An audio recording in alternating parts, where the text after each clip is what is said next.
We have here a demo that showcases a high voltage battery management system use case. But before I go into this, let me first summarize the most important details about our new products. The MC33771C is a lithium-ion battery cell controller IC designed for automotive and industrial applications such as HEV, EV, ESS, and UPS systems.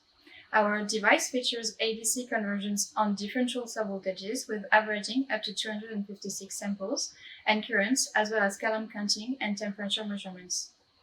It includes embedded balancing transistors and diagnostics to simplify applications.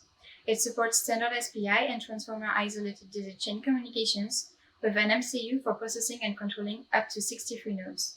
It also allows to implement a loopback function on a DC chain. It's also important to know that all these new features are combined with an optimized low-cost bill of material. Let's now go over the demo.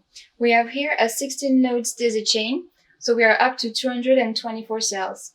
It communicates with the microcontroller, here a S32K144, via transformer isolated daisy chain, also called TPL.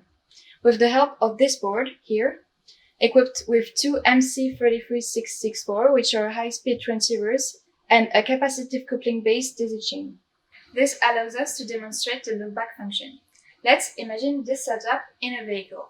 We want to know at any time if a cable has been disconnected inadvertently, for example, driving over a roof terrain, or through malicious intent, and we want to be able to keep the communication running even if a cable is cut. The loopback function allows it. If I disconnect the cable, the secondary isolated transceiver automatically recovers the part of the chain that is now inaccessible by the first TPL master.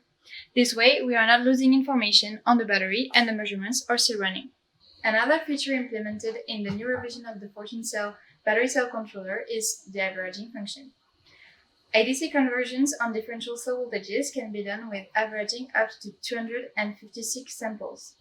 This gives a digitally filtered value back, which is more stable.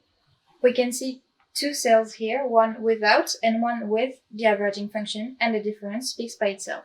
And by filtering digitally, we are able to remove filtering capacitors and by so reduce even more the BOM cost. That's it for the demo. For more information, connect to nxp.com/MC33771C.